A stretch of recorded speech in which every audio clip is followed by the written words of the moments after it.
దేవునికి మహిమ కలుగును గాక. ఈ ఉదయకాల సమయంలో ఈ యొక్క ఉపవాస ప్రతిష్ఠ దినానికి ఇచ్చేసిన మీ అందరికీ ఉదయకాల శుభాభివందనాలు తెలియజేస్తా ఉన్నాను. మరి దేవుడు ఇచ్చినటువంటి ఆధిక్యతను బట్టి దేవుని కృతజ్ఞతాస్తుతులు చెల్లిస్తున్నా. అలాగే దైవ సేవకులకు సంఘానికి నా హృదయపూర్వక వందనాలు తెలియజేస్తా ఉన్నాను. పరిశుద్ధ బైబిల్ గ్రంథంలో నుంచి యోహాను సువార్త 17వ అధ్యాయం 17వ వచనాన్ని చదువుకుందాం. యోహాను సువార్త 17వ అధ్యాయం 17వ వచనాన్ని చదువుకుందాం. సత్యమందు వారిని ప్రతిష్ఠ చేయుము, నీ వాక్యమే సత్యము. ప్రార్థన చేసుకుందాం. అందరూ ఒక నిమిషం తలలో ఉంచుకొని దేవుడు మన యొక్క జీవితాలలో ఈ యొక్క అమూల్యమైన దినాన్ని సజీవ లెక్కల్లో కాచి కాపాడి ఆయన పరిశుద్ధ పాదములట సమీపించి మన ఆధ్యాత్మిక జీవితాన్ని సరిదిద్దుకున్నటకును దేవుడు మనకు అనుగ్రహిస్తున్నటువంటి ఇటు శ్రేష్టతను కొరకై దేవుని యొక్క వాక్య వెలుగులో మన ఆధ్యాత్మిక జీవితాలను సరిదిద్దుకుని దేవుని పోలికగా మనము మార్చబడులాగున ప్రార్థన చేసుకుందాం. పరిశుద్ధుడా పరలోకమందున్న మా ప్రియ పరలోకపు తండ్రి, ఉదయకాల సమయంలో ప్రవేశియ మీ అమూల్యమైన సన్నిధానంలో ప్రభా శ్రేష్టమైనటువంటి సంఘంగా సమకూడి ప్రవేశం మీ వాక్య లేఖనాలు ధ్యానించనయునుడుగా మీ పరిశుద్ధాత్మ దేవుని యొక్క పరిచర్య మా హృదయాల్లో జరిగించిన ప్రభా, బలహీనుడైన నన్ను ప్రవేశం మీ సులువు చాటును మరుగుపరిచి ప్రభా మీ శ్రేష్టమైన స్వరాన్ని మీ పరిశుద్ధ సంఘానికి అనుగ్రహించి ప్రభా మీకు మహిమకరంగా సంఘం ప్రవేశితండి మీ యొక్క రాజ్య వారసులుగా తీర్చిదిద్దబట్టుకు మీకు దయచేయమని ఈ యొక్క పరిచర్య ద్వారా మీరే మహిమాఘనత ప్రభావాలు పొందమని యేసు గణనామత్రంగా మీ గాయపడ్డ పాదన పెట్టి అడిగి వేడి పొందున్నాము తండ్రి, ఆమేన్. పరిశుద్ధ బైబిల్ గ్రంథంలో మరి ఇప్పుడు చదవబడినటువంటి వాక్య లేఖనము యోహాను భక్తుడు ఈ యొక్క సువార్తలో పొందుపరచడం చూస్తూ ఉంటున్నాం. ఈ యోహాను సువార్తకు ఒక ప్రత్యేకత ఉన్నది. మిగతా సువార్తలు కొన్ని సువార్తలు అయితే యేసు యొక్క జననం గురించి లేకపోతే ఆయన యొక్క వంశావళి గురించి వివరిస్తూ జరుగుతూ ఉన్నది. కొన్ని అయితే యేసు యొక్క పరిచర్యల గురించి వివరిస్తూ ఉన్నది. కానీ ఈ యొక్క ఈ సువార్త ఎక్కడి నుంచి ప్రారంభించబడిందంటే సృష్టి ప్రారంభం నుంచి, అంటే ఆది కాండముకు యోహాను సువార్తకు దగ్గర సంబంధం ఉన్నది అనేటువంటి విషయాన్ని గమనించాలి. ఎందుకంటే మొదటి వచనంలో మరి గమనించినట్లయితే యోహాను సువార్త 1వ అధ్యాయం 1వ వచనంలో గమనించే ఆదియందు వాక్యం ఉండెను అనేటువంటి మాట ప్రారంభించబడతాడు. మరి అలాగే ఆదికాండ గ్రంథంలో కూడా అలాగే ఉంటుంది.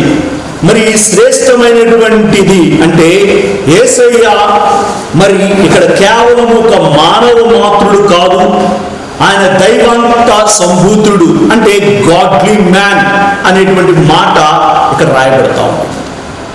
దేవుడు ఒక అద్వితీయమైనటువంటి దేవుడుగా ఉండి ఉన్నాడని యోహాను నమ్మి ఇక్కడ ఏం చేస్తున్నాడంటే ఆ సువార్తను ప్రకటిస్తూ ఉండి ఉన్నాడు.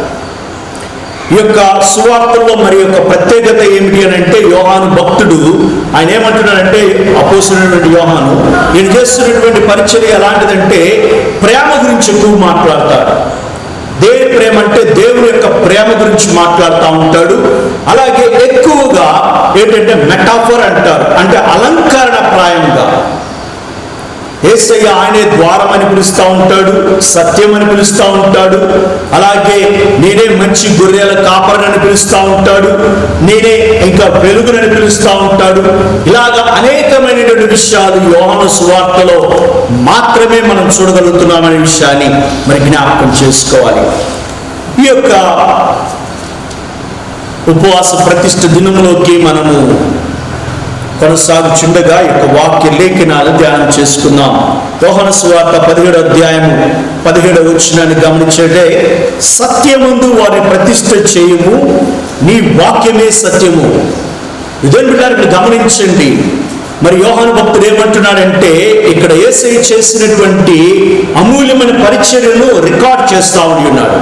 ఏమన్నంటే సత్యమందు వారిని ప్రతిష్ఠ చేయుము అంటున్నాడు.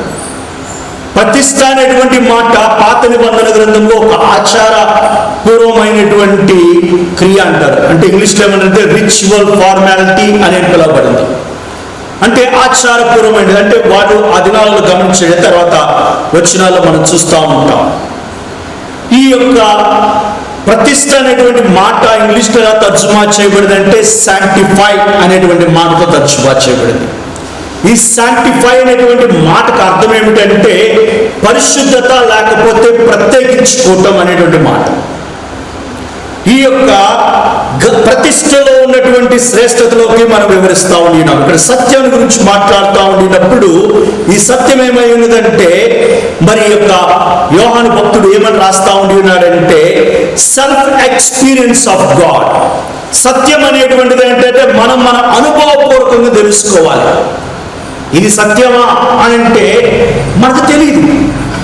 ఎందుకంటే మన మీద ఒక నిర్ణయించాలి. ఎందుకంటే అది మనకు తెలిసి ఉండాలి. నీకు ఏదైనా ఇచ్చి ఇది నిజమా అంటే ఆ నిజమేదో నీకు తెలిసి ఉండాలి. నాకు తెలిసి ఉండాలి ఆ నిజమేంటో. నువ్వు చెప్పే మాట అబద్ధమా నిజమా అనేటువంటిది నీకు తెలుస్తుంది, ఎదుటి వ్యక్తికి తెలియదు. ఈ సత్యం అనేటువంటిది అనుభవపూర్వకంగా మనం తెలుసుకోవాలి. ఇదే వచనంలో చివరి వాక్యం అన్నాడు, నీ వాక్యమే సత్యము అని అంటున్నాడు.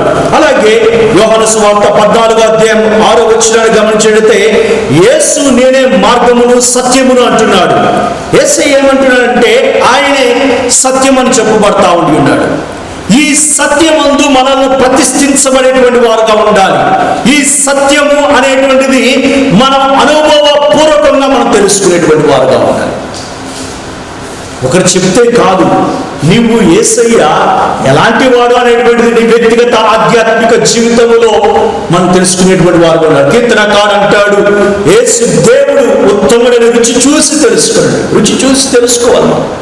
అనుభవపూర్వకంగా మన ఆధ్యాత్మిక జీవితంలో మేలు కలిగినట్లు సత్యాన్ని మనం గుర్తెరగాలనే విషయాన్ని గమనించాలి. ఈ సత్యంలో ఉన్నటువంటి ప్రత్యేకత ఏమిటి అని అంటే పేతురు రాసినటువంటి మొదటి పత్రిక 1వ అధ్యాయము 23వ వచనాన్ని గమనించిన 22 నుంచి 23.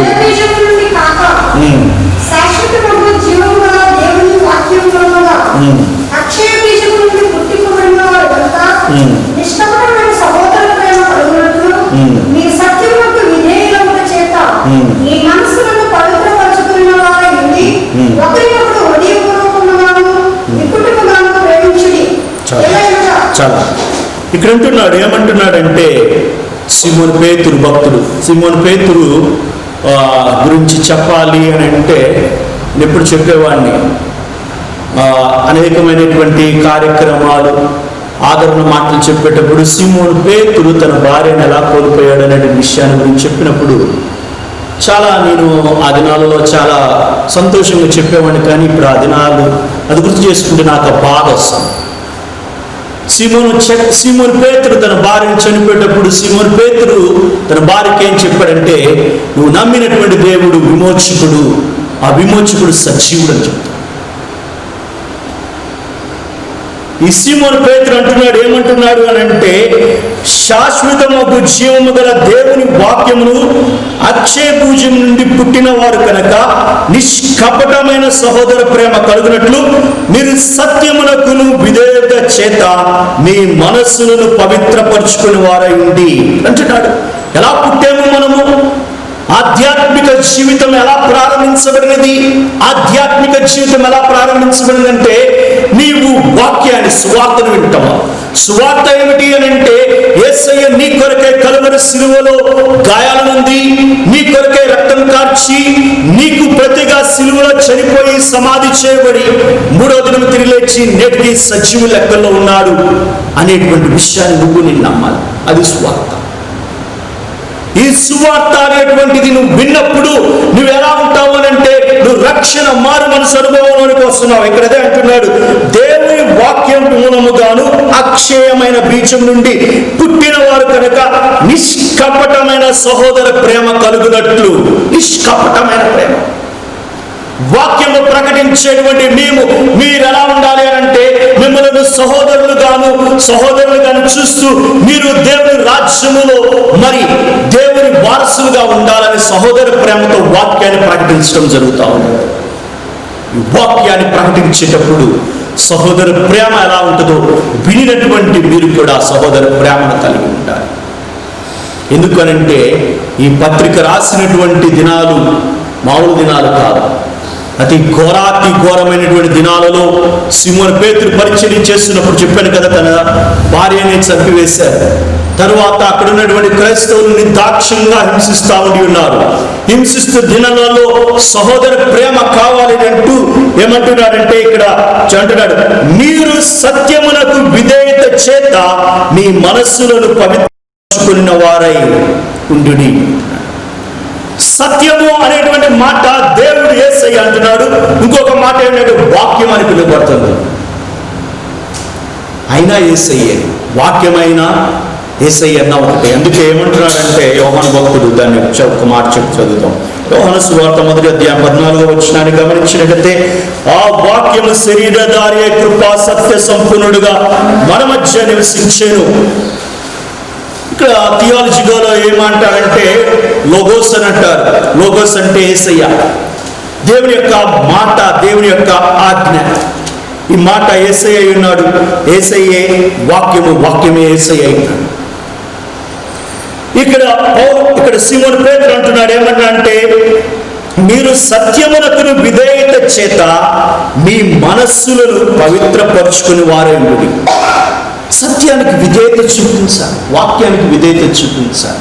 ఎలా చూపిస్తామంటే వాక్యాన్ని చదివినప్పుడు మనకి ఒక మెదడులో ఒక భాగంలో అది జ్ఞాపశక్తిలో కొన్ని మిగిలిపోతాయి, కొన్ని మాటలు. అవి నీ మనస్సాక్షిని ప్రశ్నిస్తూ ఉంటాయి. తప్పు చేసినప్పుడు ఆ మనస్సాక్షిని ప్రశ్నిస్తున్నప్పుడు నీవు ఆ యొక్క సత్యములోనికి నీ యొక్క ఆధ్యాత్మిక జీవితం నడపబడతావు. అందుకే ఇక్కడ సీమోను పేతురు చెప్తున్నాడు, ఏమంటున్నాడంటే ఖచ్చితంగా చెప్తున్నాడు, నిష్కపటమైన సహోదర ప్రేమ కలుగునట్లు మీరు సత్యములకు విధేయత చేత మీ మనస్సులను పవిత్రపరుచుకున్న వారై ఉండి. పవిత్రపరుచుకుని, పవిత్రత అనేటువంటిది దేవుడు మనలో ఉంటే పవిత్రత అనేటువంటిది దేవస్వం. దానికి మనం స్నానం చేయనక్కర్లేదు, లేకపోతే దాని గురించి ఇంకేదైనా ఆచారమైనటువంటి భక్తి చేయక్కర్లా. యేసయ్య ఉన్న హృదయాల్లో పాపరహితంగా ఉంటాయి. పాపరహితంగా ఉంటే పరిశుద్ధంగా ఉన్నట్లే. అంటున్నాడు మరి ఇక్కడ సీమోను పేతురు చివర్లో అంటాడు, ఒకరికొకరి హృదయపూర్వకంగా నిష్కపటముగా ప్రేమించుడి. ఇది అవసరమైనది ఇప్పుడు. ఎందుకంటే నేను టేస్ట్ చేశాను ఆ ప్రేమ. మరి మీరు చాలామంది దూరంలో ఉన్న 100 కిలోమీటర్ల దూరం ఉన్న ప్రేమను చూపించారు. కొంతమంది ప్రేమను చూపించలేకపోయారు. క్రైస్తవ జీవితాల్లో అతి ప్రాముఖ్యమైనటువంటిది ఎప్పుడంటే బిడ్డలు పుట్టినప్పుడు ప్రతిష్ఠిస్తాం, తర్వాత వివాహ కార్యక్రమాలు ఉంటాయి, తర్వాత అంతే ముఖ్యమైనటువంటిది సమాధి కార్యక్రమం.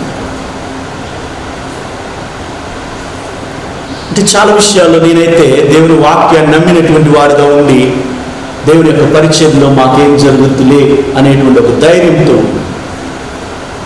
కానీ చాలా విషయాలు ప్రాక్టికాలిటీలకు వచ్చినాక, ఆచరణ పూర్ణములకు వచ్చిన తర్వాత ఆ యొక్క విషయాలు చాలా అవమానకరంగా ఉంటాయి. భయపడిపోతుంది. దేనికి భయపడాల్సిన అవసరం లేదు. కోవిడ్ నా కుటుంబాన్ని చెదిరింతేమో కానీ నన్నైతే ఇంకా సజీవ లెక్కలో కాచుక. ఈ యొక్క కరోనా వైరస్ మనం ఏం చేయదు, చేసినా కానీ దేవుని దగ్గరికి వెళ్తాం.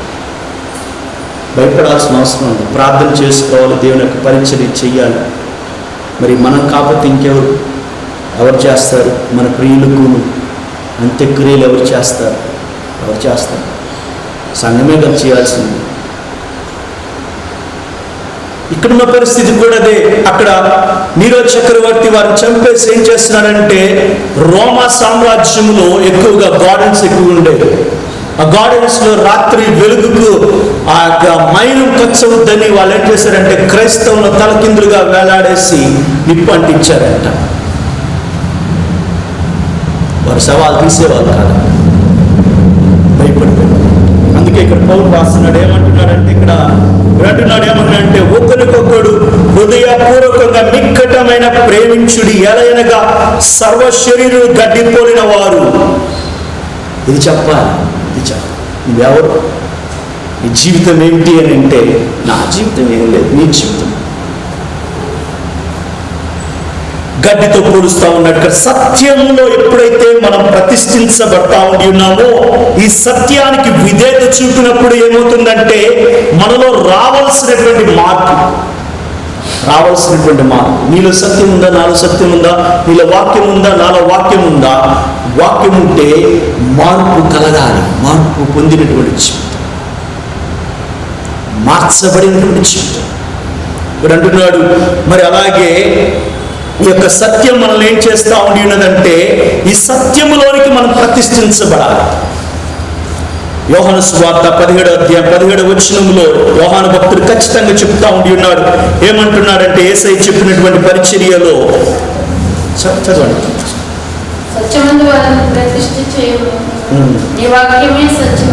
ఇక్కడ అంటున్నాడు, యేసయ్య చెప్తున్నాడు, సత్యమందు వారిని ప్రతిష్ఠించండి. సత్యం అంటే దేవుడు అంటే వాక్యంలో మనం ప్రతిష్ఠించబడాలి. ఈ బైబిల్ లేకపోతే బైబిల్ ఎవరు మీ దగ్గర నుంచి తీసేస్తారనుకో, బైబిల్ కంఠస్థం వచ్చా నీకు? ఈ స్మార్ట్ ఫోన్లో వాక్యాన్ని తీసేశారంటే వచ్చా నీకు? వాక్యం గుర్తుందా? అనుమానమే. దీని ఎందుకు? వాక్యమే మనకు గుర్తులేనప్పుడు వాక్యం ఎందు మనం ఎలా ప్రతిష్ఠించబడతాం? వాక్యం ఎందు మనం ప్రతిష్ఠించబడాలి. యేసయ్య యందు మనం ప్రతిష్ఠించబడాలి. ఇక్కడ అంటున్నాడు, యేసయ్య అన్నాడు, ప్రతిష్ఠ అనేటువంటి మాట నాకు చెప్పాను కదా. ప్రతిష్ఠ అంటే మరి ఈ యొక్క పాత నిబంధన గ్రంథంలో ఎలా ఉంటుందంటే ఒక ఆచారమైనటువంటి పద్ధతి. సమాజ మందిరాల్లో ఈ ప్రతిష్ఠ కార్యక్రమాలు నిర్వర్తించబడవు. సమాజ మందిరాలు అంటే సినగోగ్స్ అంటారు. యూదులు మతాచారాన్ని అవలంబించేటువంటి ప్రాంతం, అంటే మన చర్చి లాంటి దాన్ని సినగోగ్స్ అంటారు, సమాజ మందిరాలు అంటారు. ఆ మందిరాలలో ఈ యొక్క ప్రతిష్ఠ కార్యక్రమాలు నిర్వర్తించబడవు. కేవలం యెరూషలేము దేవాలయంలో మాత్రమే ఈ యొక్క ప్రతిష్ఠ కార్యక్రమాలు నిర్వర్తించబడతా ఉంటాయి. నిర్గమకాండ గ్రంథము 29వ అధ్యాయం 1వ వచనాన్ని చదువుకుందాం.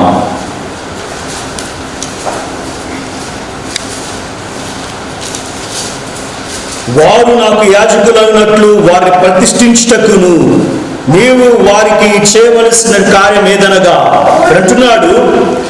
దేవుడు అంటున్నాడు, మోషేతో చెప్తున్నాడు. ఏమని చెప్తున్నాడు అంటే, యాజకులవుటకును అంటే యాజక ధర్మాన్ని నిర్వర్తించుటకును.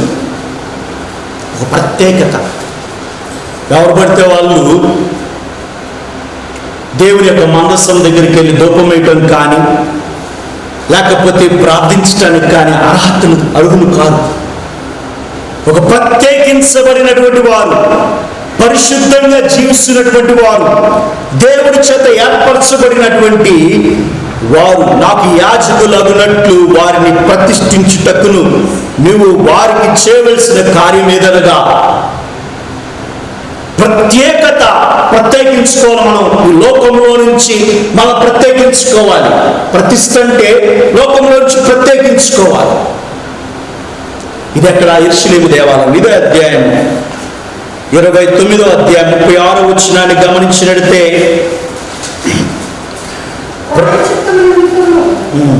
నీవు ప్రతిదినమున ఒక కోడెను పాప పరిహారార్థముగా అర్పించవలెను.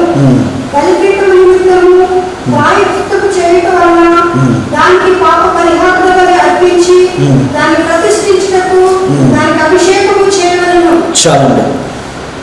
ఇక్కడ జరుగుతున్నటువంటి ప్రతిష్ఠ ఏంటంటే, యెరూషలేము దేవాలయంలో పాప పరిహారార్థన బలి అర్పించడానికి తీసుకొచ్చినటువంటి ఒక పశువుని, లేకపోతే పశువు కానీ పక్షి కానీ ఏదైనా కానీ దాన్ని ప్రతిష్ఠించడం జరుగుతుంది. అంటే మామూలుగా దేవునికి బలిగా అర్పించడానికి మనం ఇచ్చినప్పుడు ఏది పడితే అది ఇవ్వటానికి లేదు. ప్రతిష్ఠించి ఒక ప్రత్యేకించబడినటువంటిగా ఉంటారు.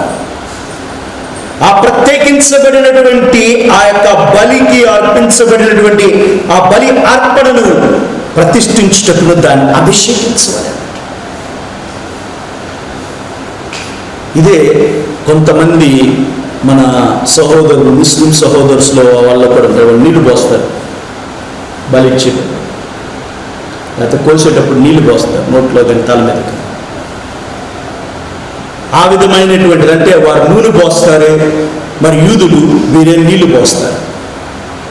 ఒక ప్రత్యేకించబడినటువంటి ఈ యొక్క ప్రతిష్టలో ఉన్నటువంటి ఆధిక్యత ఏమిటంటే ప్రత్యేకించబడినటువంటి. పాత నిబంధన గ్రంథంలో ఆఖరిగా ఒకటి మాట చదివి కొత్త నిబంధన గ్రంథంలోనికి వెళ్దాము. నిర్గమకాండ గ్రంథము 40వ అధ్యాయం 13వ వచనాన్ని చదువుకుందాము.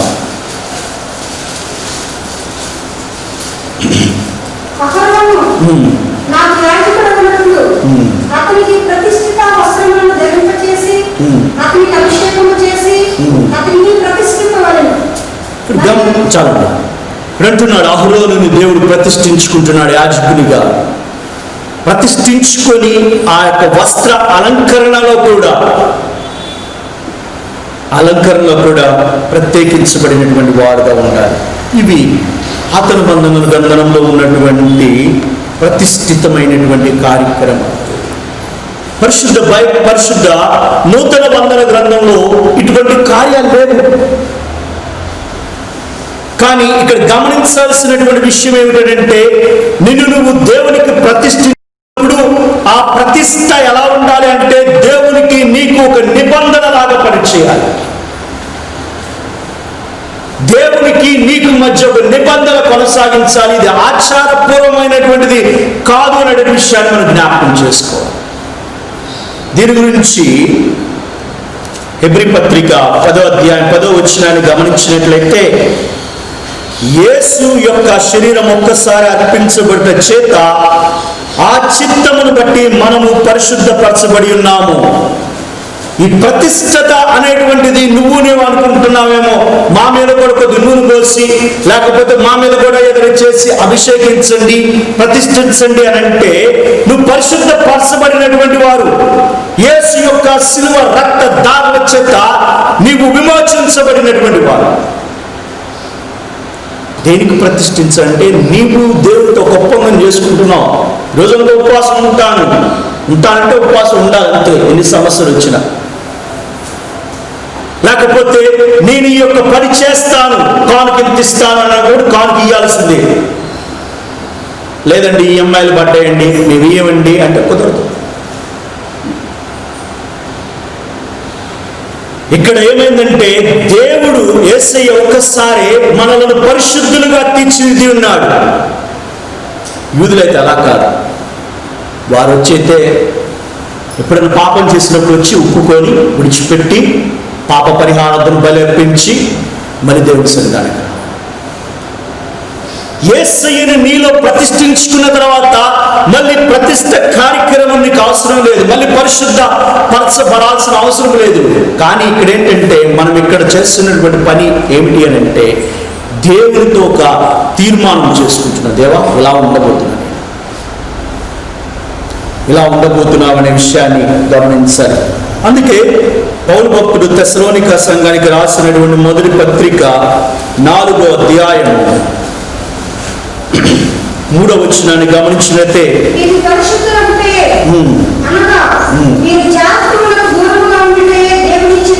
చాలండి అంటున్నాడు, దేవుడు మన పరిశుద్ధుడిగా పిలిచి ఉన్నాడు.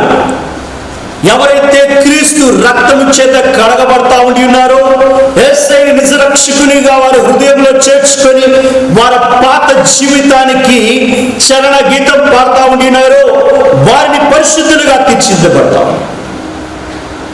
దేవుడు అంటున్నాడు ఇక్కడ వాక్యంలో ఖచ్చితంగా. పౌలు అంటున్నాడు, పౌలు మీరు పరిశుద్ధులగుటకే పరిశుద్ధులు. మళ్ళీ చాలా మంది కొన్నిసార్లు ఏమవుతుందంటే, పాత నిబంధన క్రియలు చేస్తానని అంటారు. పౌలు భక్తుడు వారి గురించి ఒక మాట రాస్తా ఉన్నాడు. అపోస్తుల కార్య గ్రంథము 13వ అధ్యాయము, అపోస్తుల కార్య గ్రంథం 13వ అధ్యాయం 39వ వచనాన్ని చదువుకుందాం. మీరు మోషే ధర్మశాస్త్రం వలన ఏ విషయములలో నీతిమంతులుగా తీర్చబడలేకపోతిరో ఆ విషయములన్నిటిలో విశ్వసించు ప్రతి వాడును ఈయన వలననే నీతిమంతుడుగా తీర్చబడనట్లు మీకు తెలియను గాక. గమనించినట్లయితే ఇక్కడ పౌలు ఏం చెప్తున్నాడంటే, మీరు మోషే ధర్మశాస్త్రం వల్ల ఏ విషయంలో నీతిమంతులుగా తీర్చబడలేకపోతిరో, అంటే ధర్మశాస్త్రం మొదటి 5 గ్రంథాలు వారెంతో తూచా తప్పకుండా పాటిస్తూ ఉండి ఉన్నారు.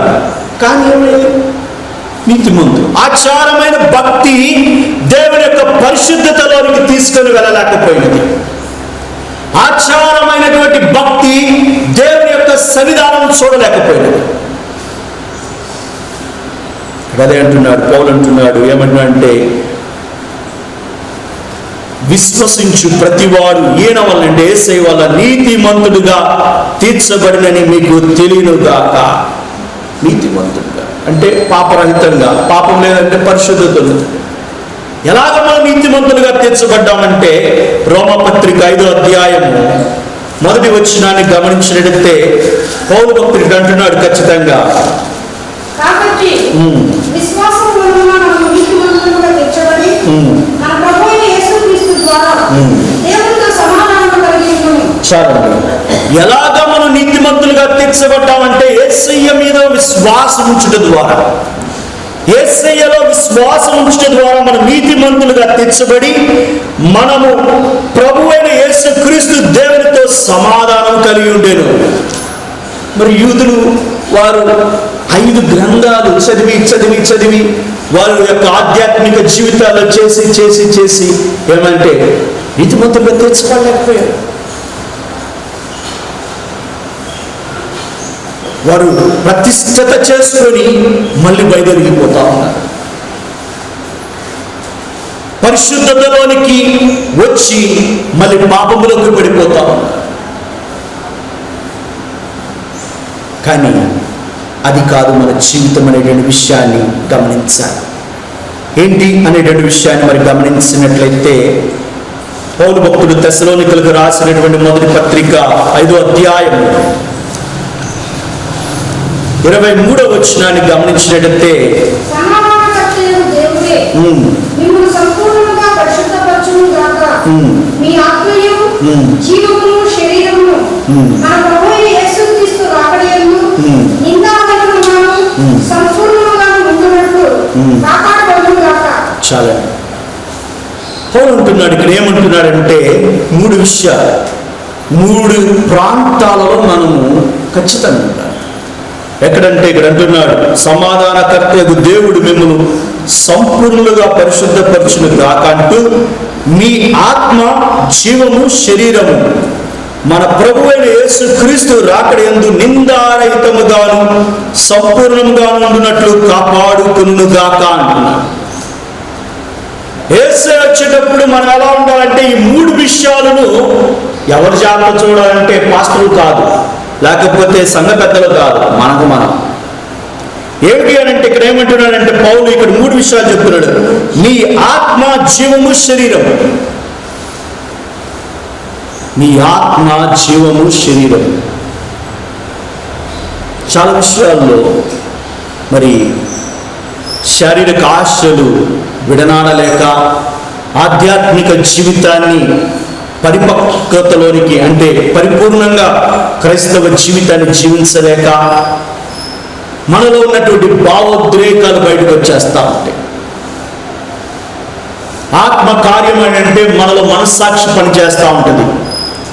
జీవం అంటే మనలో ఉన్నటువంటి భావోద్రేకాలు, అంటే ఎమోషన్స్, ఆఖరి కోపం, దప్పులు, అసూయ, ప్రేమ, ఇవన్నీ వచ్చి శరీరం అంటే తెలిసింది, శరీర ఆశలు మనకన్నీ తెలిసింది. ఈ 3 విషయాలు ఏమంటే యేసు ప్రభు రాకడెందు నిందారహితంగాను పరిశుద్ధంగాను ఉండాలి. మనం దీని కొరకు మనం పిలవబడ్డాం. యూదులు ఎలా ఉన్నారు? ఒక బలి అర్పిస్తున్నారు, బలి వెనక్కి తిరిగి వెళ్ళిపోతున్నారు. క్రైస్తవులు అనేటువంటి మనము బలి అర్పించనక్కర్లా, తీర్మానాన్ని కట్టుబడి ఉండాలి. నువ్వు చేసుకున్న ఒప్పందానికి కట్టుబడి ఉండాలి. స్థితిలో నువ్వు లేనట్లయితే యూదులకు ఉన్నటువంటి మనస్తత్వమేమో మనకి ఉన్నది. పౌలు ఖచ్చితంగా చెప్తా ఉన్నటువంటి విషయాలు ఇవి. అలాగే కొలసీలకు రాసినటువంటి పత్రిక, కొలసీ పత్రిక 1వ అధ్యాయం 27వ వచనాన్ని గమనించినట్లయితే, అన్ని జనుల్లో ఈ వరం యొక్క మహిమైశ్వర్యం ఎటుదో అది అనగా మీ యందున్న క్రీస్తు మహిమ నిరీక్షణ ఉన్నాడన్న సంగతి దేవుడు తన పరిశుద్ధులకు తెలియపరచబోదు ఇప్పుడు ఆ మర్మమును వారికి బయలుపరచదు. చాలా ఇక్కడ గమనించినట్లయితే పౌలు భక్తుడు ఈ యొక్క పరిచర్య చేస్తున్నాడు. దేని గురించి అంటే మెస్సయ గీతం అంటాడు. ఈ యొక్క మొదటి వచనాన్ని మెస్సయ గీతం అంటారు. యూదుల మధ్య అలాగే యూదేతర క్రైస్తవుల మధ్య ఉన్నటువంటి పౌలు మెస్సయ గురించి పాడుతూ ఉన్నాడు. పాడుతున్నప్పుడు అక్కడ చెప్తున్నటువంటి మాట ఏమిటంటే, అన్యజనులలో, అన్యజనులు అంటే యూదేతర క్రైస్తవులు, ఈ యొక్క మర్మం యొక్క మహిమైశ్వర్యం ఎట్టిదో అది అనగా మీ యందున్న క్రీస్తు మహిమ నిరీక్షణ ఉన్నట్టును సంగతిని దేవుడు తన పరిశుద్ధులకు తెలియపరిచిన గోరి ఎప్పుడు ఆ మర్మం వారికి బయలుపరిచింది. దేవుడు ఇశ్రాయేలులకు మాత్రమే దేవుడుగా ఉన్నాడని వారు ప్రకటించేటువంటి వారు, యూదేతరులకు రక్షణ లేదు అని వారు ప్రకటించేవారు. పౌలు భక్తుడు గలతీ పత్రికలో సిమోను పేతురు పరిచయం చేస్తున్నటువంటి దినాలలో వారు ఏమనుకున్నారంటే, మళ్ళీ క్రైస్తవ్యంలోనికి రావాలంటే మీరందరూ సున్నతి వహించాలి అని అంటారు. ఒక ప్రత్యేకత. క్రైస్తవులుగా ఉన్నటువంటి మనకు దేవుని యొక్క సువార్త అందించబడినది అని అంటే, దేవుడు మనల్ని పరిశుద్ధపరచుటకు మనకి పరలోక రాజ్యం ఉంటుంది. దీని కొరకు మనం ప్రతిష్ఠించాం. ఆ వాక్యం మన హృదయంలో ఎప్పుడైతే ఉంటామో ఒక క్రైస్తవ జీవితాన్ని జీవించడానికి తీర్మానం చేసుకున్నాం. 3వ అధ్యాయం 4వ వచనంలో పౌలు భక్తుడు అంటాడు, మనకు జీవమైన క్రీస్తు ప్రత్యక్షమైనప్పుడు మీరుగా ఆయనతో కూడా మహిమయందు ప్రత్యక్షపరచబడుదురు. చాలు ఇక్కడ అన్నాడు, మనకు జీవమై ఉన్న మాట గమనించాలి. మన జీవితం ఎవరి చేతుల్లో ఉన్నది? యేసయ్య చేతిలో ఉన్నది అనేటువంటి విషయాన్ని మర్చిపోకూడదు. చాలా సందర్భాల్లో మనం అనుకుంటాం, ఇది నాకు ఇష్టం లేదు, ఇది నాకు కాదు అనేటువంటి ఆలోచన. క్రైస్తవ జీవితాన్ని జీవిస్తున్నటువంటి మన చేతిలో ఏం లేదు. పౌలు భక్తుడు అదే అంటాడు. గలతీ పత్రిక 2వ అధ్యాయం 20వ వచనంలో అంటాడు, ఏమంటాడంటే, నేను క్రీస్తుతో కూడా సిలువ వేయబడి ఉన్నాను, ఇక జీవించువాడని నేను కాను. ఎవరు జీవిస్తున్నాడు నీ జీవితాన్ని? క్రీస్తు జీవిస్తున్నాడా? నువ్వు జీవిస్తున్నావా? పౌలు అంటున్నాడు, ఇక్కడ అంటున్నాడు, ఎవరైతే క్రీస్తు చేత జీవించబడతా ఉండి ఉన్నారో వారు ఏమవుతున్నారంటే భయం లేకుండా ఉండి ఉన్నారు. ఏమనంటే, మనకు జీవమై ఉన్న క్రీస్తు యొక్క ప్రత్యక్షమైనప్పుడు మీరు ఆయనతో కూడా మహిమయందు ప్రత్యక్షపడుదురు. ఈ విషయాన్ని మనం మర్చిపోతా ఉన్నాం. ఈ ప్రతిష్ఠించబడినటువంటి క్రైస్తవ జీవితం ఎలా ఉన్నది అని అంటే, కేవలం లోకంలో యూదులాగా క్రైస్తవేతరుల వల్లే ఉన్నారు. ఇది ఇంతేనేమో, చర్చి వరకే మనం క్రైస్తవులమేమో, లేకపోతే గృహం వరకు మనం క్రైస్తవులేమో, లేకపోతే ఉపవాసం వరకు క్రైస్తవులమేమో అనుకుంటున్నారు. కాదు. క్రైస్తవులు అనేటువంటి వారు ఎలా ఉన్నారంటే, నీ యొక్క జీవితం క్రీస్తు చేత నడపబడేటువంటి వారు. అది ఏ విషయంలోనైనా, ఏ విషయంలో.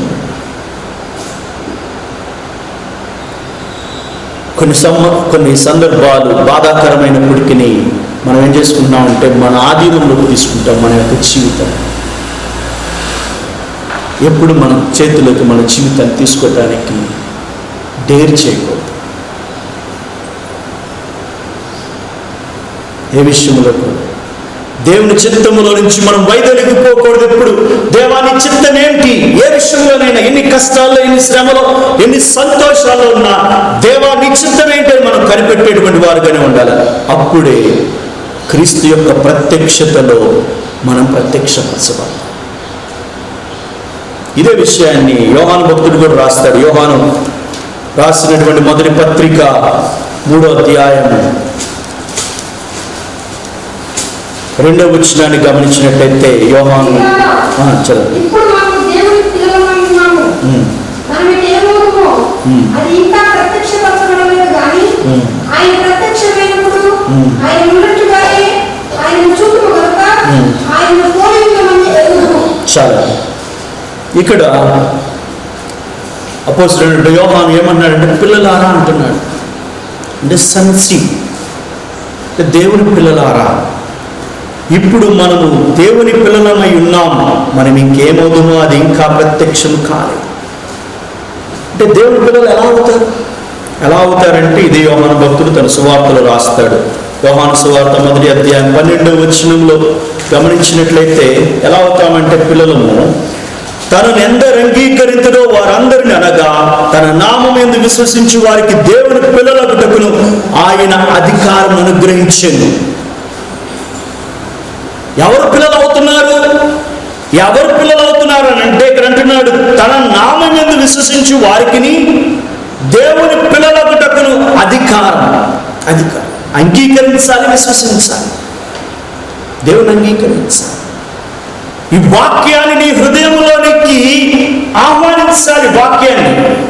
వాక్యాన్ని నువ్వు అంగీకరించకుండా నీ యొక్క ఆధ్యాత్మిక జీవితం అభివృద్ధి పొందదు. ఆధ్యాత్మిక జీవితం అభివృద్ధి పొందదు. తర్వాత ఆ వాక్యాన్ని నువ్వు విశ్వసించాలి. అధికారం ఏమొస్తా ఉన్నదంటే దేవుడి పిల్లలకు అధికారం వస్తుంది. అందుకే ఇక్కడ యోహాను భక్తుడు అంత ఖచ్చితంగా రాస్తున్నాడు. ఏమంటున్నాడంటే మనం ఏమవుతామో అనేటువంటి భయం అవసరం లేదు అని అంటున్నాడు. ఇక్కడ ఏమంటున్నాడంటే ఇంకా ప్రత్యక్షం కాదు కనుక ఆయన ప్రత్యక్షమైనప్పుడు ఆయన ఉన్నట్లుగానే చూచుము కనుక ఆయన పోలికనే ఉందమని ఎరుగుదుము. ఆయన పోలిక, దేవుని పోలికలకు వచ్చేస్తాం. ఆ స్వారూప్యం ఎప్పుడైతే ఆదాము అవ్వ వారు స్వారూప్యాన్ని కోల్పోతా ఉన్నారో ఆ స్వారూప్యంలోనికి మనం తిరిగి వస్తా ఉన్నాం క్రీస్తు ద్వారా. దేవుని యొక్క మహిమ స్వారూప్యంలో వస్తాం. ప్రతిష్ఠ గురించి మనం మాట్లాడుకుని ఉన్నాం. సత్యం ఉంది ఎలా ప్రతిష్ఠించబడాలనే విషయం. సత్యం అంటే దేవుని వాక్యము, దేవుని వాక్యం అంటే యేసయ్యలో మనం ప్రతిష్ఠించబడాలి. ఎలా ప్రతిష్ఠించబడాలి అని అంటే ఆచారపూరితమైనటువంటిది కాదు. ఈ ప్రతిష్ఠ ఒక రోజు నుండి మరొక రోజుకి మారిపోయేటువంటి ప్రతిష్ఠ కాదు. నువ్వు పరిశుద్ధుడిగా ఉండటకు నువ్వు పిలవబడి ఉన్నావు. నువ్వు ప్రతిష్ఠించుకునే దాకా దేవునితో నువ్వు నిబంధన చేసుకుంటున్నావు. ఒక నిర్ధారణకు వస్తున్నావు.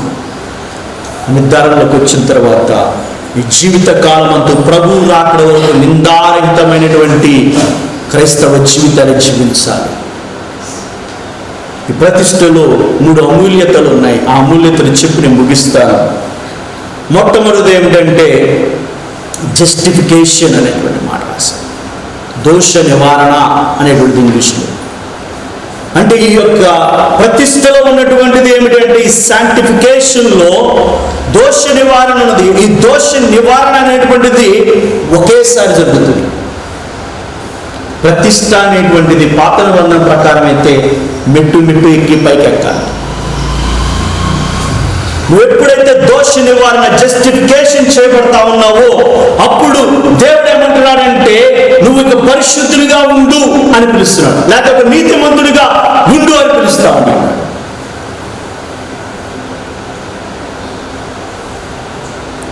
మళ్ళీ తిరిగి పాపం చేసి ఆ ప్రతిష్టలోనికి రాకూడదు. యూదులు చేసిన ప్రతిష్ట. నువ్వు ఇంకా పరిశుద్ధునిగా ఉండి నీతిమంతునిగా ఉండి ఇంకా ఏదైనా ఈ పాపాన్ని విడిచిపెట్టలేకపోతున్నాను ప్రభువా, 40 దినాలు రాబోతున్నా, ఈ పాపాన్ని నేను విడిచిపెట్టలేకపోతున్నాను, విడిచిపెడతాను ప్రభువా. లేకపోతే ఈ యొక్క సమస్యలో నేను కొట్టుమిట్టాడుచున్నాను, నీ యొక్క వాక్యాన్ని చదువుకోలేకపోతున్నాను, ఎక్కువసేపు ప్రార్థన చేయలేకపోతున్నాను. దీని గురించి మనం విశ్వాసంతో ప్రార్థన చేయాలి, ప్రతిష్ఠించుకోవాలి. ఎందుకనంటే చాలా విషయాలు నిజానికి చేదుగానే ఉంటాయి. మనం ఏదైనా కోరుకుంటే అది మనకు దక్కుద్ది, కానీ మనం ప్రాణంతో లేకపోతే అన్ని విషయాలు నేను రుచి చూశాను. గత మాసంలో మరణాన్ని దగ్గర నుంచి చూశాను. మరణం నుంచి ప్రయాణం చేశాను. ఏకాంతత, దేవుడు తప్ప ఇంకెవ్వరు లేనటువంటి జీవితాన్ని జీవించాను. నేను దేవుడు నిధనన్నాడు, ఇది నిధనన్నాడు, ఈ మధ్య నిలబడుతున్నానంటే దేవుని యొక్క కృప. ఈ యొక్క ప్రతిష్టలో ఉన్నటువంటి ఆధిక్యత, దేవునికి నా జీవితాన్ని సమర్పిస్తున్న ఎన్ని సమస్యలు వచ్చినా దేవుని నుంచి నేను వాయిదాలలో దేవుణ్ణి కనీసం ఒక పొల్లెత్తి మాట అనకూడదు అని నాకు దేవుడు మాట్లాడినప్పుడు కొన్ని సందర్భాల్లో కంటిలో ఒక చుక్క నీరు కూడా రాదు.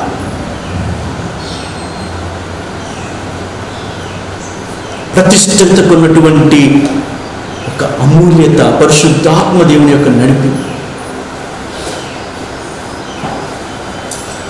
తర్వాత ఈ ప్రతిష్టలో రెండవది, మొదటి దోష నివారణ, రెండవది ఏమిటంటే అభివృద్ధి, మెచ్యూరిటీ. నీతిమంతుడుగా ఉన్నావు, క్రైస్తవ జీవితంలో దేవుడు అనేక సార్లు ఫలభరితంగా ఉండండి అన్నాడు. నీ ఫలాలు ఎవరు భుజించాలి? నువ్వు భుజించకూడదు. నీ ప్రార్థన ఎవరు భుజించాలి? నీ ప్రార్థనా శక్తి ఎవరు ఆనందించాలి అంటే నువ్వు కాదు. నువ్వు ప్రార్థన చేస్తే నీ కుటుంబం రక్షించబడాలి. నువ్వు ప్రార్థన చేస్తే నీ ఇరుగు పొరుగు వారు రక్షించాలి. నేను ఎవరైతే హింసిస్తున్నారు వారి గురించి నువ్వు ప్రార్థన చేసినప్పుడు వారు రక్షించబడాలి. నువ్వు వాక్యం చెప్తే ఇతరులు రక్షించబడాలి. యోహాను సువార్త 15వ అధ్యాయంలో గమనించినట్లయితే 10 వచనాలు, 16వ వచనం అయితే మరి ప్రత్యేకంగా దేవుడు మాట్లాడుతూ ఉన్నాడు. యోహాను సువార్త 15వ అధ్యాయం 16వ వచనం. మీరు నన్ను ఏర్పరచుకునలేదు, మీరు నా పేరిట తండ్రిని ఏమి అడుగుదురో అది ఆయన మీకు అనుగ్రహించినట్లు మీరు పెరిగి ఫలించుటకును మీ ఫలము నిలిచి ఉంచుటకును నేను మిమ్మల్ని ఏర్పరచుకుని నియమించుకుని. చాలండి. ప్లేస్ ఏమంటాడు? మిమ్మల్ని ఎవరు ఏర్పరచుకున్నారు అంటే మీరు కాదు, నేను ఏర్పరచుకున్నాను అంటూ ఏమన్నాడంటే ప్లేస్ అంటున్నాడు, నా పేరట తండ్రిని ఏమడుగుదురో అది మీకు అనుగ్రహించినట్లు మీరు వెళ్ళి ఫలించుటకును మీ ఫలము నిలుచుటకును నేను మిమ్మల్ని ఏర్పరచుకొని నియమించి తిని. వాక్యం చాలా ఖచ్చితంగా ఈ సత్యముందు కదా మనం ప్రతిష్ఠించబడాల్సింది. ఫలభరితమైన క్రైస్తవ జీవితం కదా మనం జీవించాల్సినది. లేకపోతే హెబ్రీ పత్రికలో ఒక మాట రాస్తాడు 5వ అధ్యాయంలో గమనించినట్లయితే, కాబట్టి చూస్తే మీరు బోధకులుగా ఉండవలసిన వారు ఉండగా దేవోక్తిలో మొదటి మూల పాఠం ఒకడు మీకు మరలా బోధించవలసి వచ్చింది. మీరు పాలు త్రాగవలసిన వారే కానీ బలమైన ఆహారం తినగలిగిన వారు కారు. ఇప్పుడు ఫలాలు లేకపోతే ఏమవుతుంది? మళ్ళీ పాలు అవ్వాలి, మళ్ళీ మందు వేయాలి, ఫలాల కోసం ఆశగా ఎదురు చూడాలి. కాలమును బట్టి చూస్తే ఇక్కడ హెబ్రీ గ్రంథకర్త రాస్తున్నాడు, మీరు బోధకులుగా ఉండవలసిన వారుగా ఉన్నారు. మళ్ళీ ఏం చెప్పాలంట? మళ్ళీ రక్షణ. మరి ఎలా ఫలించాలి? పోయిన వారం నువ్వు ఎలా ప్రతిష్ఠితున్నావు, ఈ వారం ఎలా ప్రతిష్ఠితున్నావు, లేకపోతే పోయిన సంవత్సరం 40 దినాలకి ఎలా ప్రతిష్ఠితున్నావు, ఇప్పుడు ఎలా ఉన్నావు? ఏమైనా చేంజ్ ఉందా? ఏమైనా మార్పు ఉందా? ఏం లేదా? ఏమో లేకపోతే మళ్ళీ రక్షణ, మారు మనస్సు, పాప క్షమాపణ, ఆరాధన, మళ్ళీ మొదలు పెట్టాలి. ప్రతిష్ఠితిలో రెండవది అభివృద్ధిలోనికి రావాలి. మొట్టమొదటిది దోష నివారణ, రెండవది అభివృద్ధి, మూడవది ఏమిటంటే మహిమపరచాలి. ప్రతిష్ఠితిలో ఎవరికి మహిమపరచబడాలి? దేవుని మహిమపరచాలి. చాలా మంది ప్రతిష్టలోనికి వచ్చిన తర్వాత ఏదైనా పొందుకున్నాం, ఏదైనా ఈ లోక సంబంధమైన పొందుకున్న తర్వాత దేవుని విడిచిపెట్టి పక్కకి వెళ్ళిపోతాం. చాలా జరిగింది. అంటే ఈ సంఘంలో కాదు, మా సంఘం. ఒక ఆమె అయితే ఆపరేషన్ బెడ్ మీద, ఆపరేషన్లో అంటే కడుపులో ఆపరేషన్కి వెళ్ళి రక్తహీనతతోటి వెనక్కి వచ్చి చర్చిలో ప్రేయర్ కూర్చొని ఆమె ఆపరేషన్ తర్వాత ప్రేయర్ చేసాం, ఆపరేషన్ లేకుండా స్వస్థపడింది. ఆమె వచ్చి సాక్ష్యం చెప్పలేదు, ప్రేయర్లో కూర్చోవాలి. ఎక్కడికి వెళ్ళిందంటే సండే స్కూల్ టీచర్లు వాలీబాల్ ఆడుతుంటే అక్కడికి వెళ్ళి వాలీబాల్ ఆడతారు. అంటే ఆ సమస్య తీవ్రత తగ్గిన తర్వాత మనం ఏం చేస్తామంటే అంతేగా, ఏముంది, దేవుడేగా, ఇప్పుడు కాక రేపు వెళ్ళచ్చు. అలా ఉండకూడదు. ప్రతిష్టత దేవుని మహిమపరిచేటువంటి వారుగా ఉండాలి. కనుక ప్రియ దేవుని బిడ్డలారా, ఈ ఉదయకాల సమయంలో ప్రతిష్ఠితమైనటువంటి జనంగా మనం ఉన్నప్పుడు యూదుల వలె మాటి మాటికి మళ్ళీ ప్రతిష్టలోకి వెళ్ళటం కాదు. ఒకసారి తీర్మానం చేసుకుని పరిశుద్ధుడిగా పిలవబడ్డాం. పరిశుద్ధత మళ్ళీ అవసరం లేదు. కానీ ఏదైనా తీర్మానం, ఒప్పందం చేసుకున్నావు, దేవా ఈ పాపాన్ని విడిచిపెట్టలేకపోతున్నాను, ప్రార్థన చేయలేకపోతున్నాను, పాట పాడలేకపోతున్నాను, దేవుని స్థుతించలేకపోతున్నాను, ఆత్మతో సత్యంతో దేవుని ఆరాధించలేకపోతున్నానని నువ్వు తీర్మానంతో దేవుళ్ళలోనికి వస్తే దేవుడు గొప్ప పరిచర్య చేస్తాడు. దేవునికి మహిమకరంగా మన జీవితాలు మార్చబడతాయి. ఒక చిన్న సాక్ష్యం చెప్పి నేను ముగిస్తాను. మరి మీకందరూ తెలిసినటువంటిదే, నా కుటుంబంలో నా వ్యక్తిగత జీవితంలో జరిగినటువంటి ఘోరమైన విపత్తు. అది దేవుడు తప్ప ఎవరు మార్పలేనటువంటిది. చాలా బాధాకరమైనప్పటికీ దేవుడు నాకు ధైర్యాన్ని ఇచ్చాడు, దేవుడు స్వస్థపరిచాడు, దేవుడు బలపరిచాడు. మరి నా భార్య సంధ్య అయితే తను కూడా పరిచర్య చేసింది, మంచి పరిచర్య చేసింది. ఎందుకంటే నేను సాక్ష్యం చెప్పగలను తన గురించి. మేము ఆ యొక్క రోగానికి రావటానికి కారణాన్ని కూడా అప్పుడు కూడా వేరే వారింటికి వెళ్ళినప్పుడు అక్కడ కూడా తను పాట పాడి తర్వాత యొక్క గృహంలోకి ప్రవేశించినప్పుడు అది తనకు వచ్చింది. వచ్చిన తర్వాత తనలో ఎక్కువ ఒకటే ఒక మాట అంది. దానికైతే నా దగ్గర సమాధానం లేదు. మనకెందుకు వచ్చింది? కానీ ఆ బాధ కన్నా ఒంటరితనాన్ని భరించలేకపోయాను. దేవునికి దగ్గర అయ్యాను. దేవుని కొరకు జీవించాలని తీర్మానం చేసుకున్నాను. నా కుమారుని చూసినప్పుడు బాధకు అంతా ఉంటుంది. కానీ ఏం చెప్పు, ఇట్స్ బియాండ్ అవర్ హ్యాండ్స్. మనం చేయగలిగినంత చేయగలిగాను. నన్ను ఎంతగానో బలపరిచారు నా సహోదరి సామ్రాజ్యక్క గారు, జ్యోతిర్మయ్య గారు కానీ, సంఘం కానీ.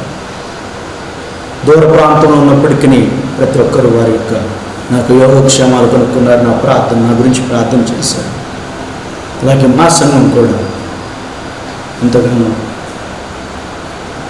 సంతోషంగాను వారి పరిచర్యలో పాలుభాగస్తులుగా ఉండి దేవునికి మహిమపరిచారు.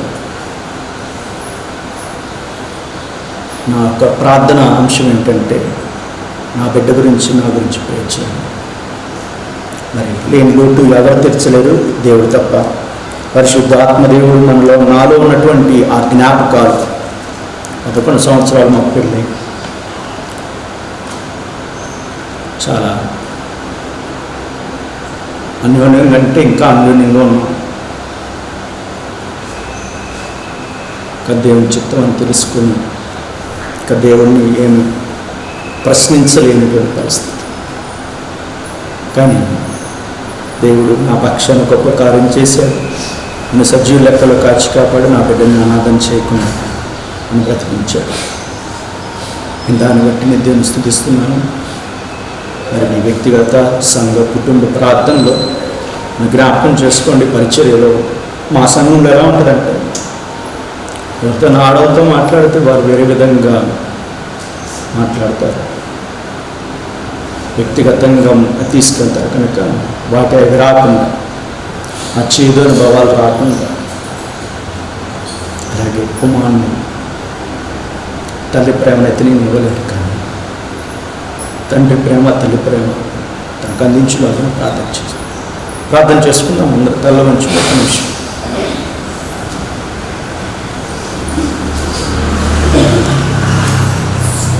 పరిశుద్ధుడా, పరలోకమందున్న మా ప్రియ పరలోకపు తండ్రి, ఈ ఉదయకాల సమయంలో ప్రవేశించే తండ్రి, మీరు మాతో మాట్లాడుతున్న విధానం బట్టి మీకే వందనాలు, స్తోత్రాలు చెల్లిస్తున్నాం ప్రభా.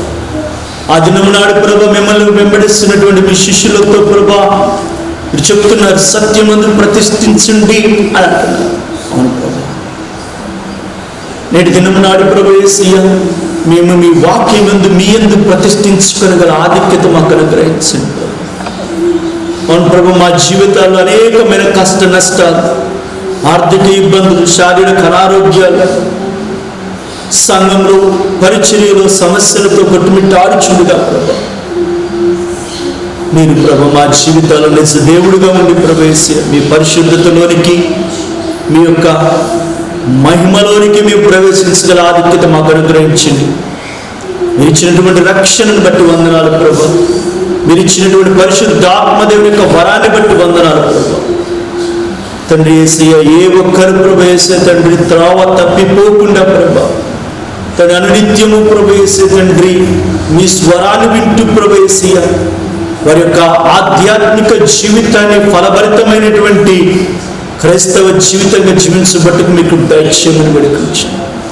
అవును ప్రభు యేసయ్య, మీరు చేసినటువంటి మేలును మేము మరవక జ్ఞాపకం ఉంచుకొని ప్రవేశి మీ బ్రతుకు దినములన్నీ మీ కృతజ్ఞతాస్తులు చెల్లించగల ఆధిక్యత దైత్యమని వేడుకున్నాం. ఎవరైతే ప్రవేశ వేదంలో బాధంలో విడనాడబడుతున్నారు ప్రవేశ వారు దర్శించిన ప్రభు, వారికి ఉన్నటువంటి అసంతృప్తి తీసివేయమని వేడుకొనిచ్చిన తండ్రి మీ యొక్క తండ్రి వేసే నిరుత్సాహాన్ని తొలగించి వారిని ప్రవేశ మీ సంపూర్ణమైనటువంటి పరిచర్యను వాళ్ళు జరిగించి మీ కృపలో భద్రపరచమని వేడుకొనిచ్చిన తండ్రి యొక్క ప్రవేశీయ వాక్యం ద్వారా మీరే మహిమగంట ప్రభావం పొందమని వేడుకున్నాం. అప్పుడు నా బాధ్యతను దర్శించమని వేడుకున్నాను. నా కుమారుని దర్శించు ప్రభా, మీ మహిమ పరిశుద్ధాత్మదేవుని యొక్క కార్యం జరిగించడు ప్రభా. మేము ఎలాగ జీవించాలో మాకు నేర్పండి, మాకు బోధించండి, మాకు ముందుగా మీరు నడిచి ప్రవేశి తండేసయ్య మీరు మహిమనందమని వేడుకొనిచ్చినాం తండ్రి.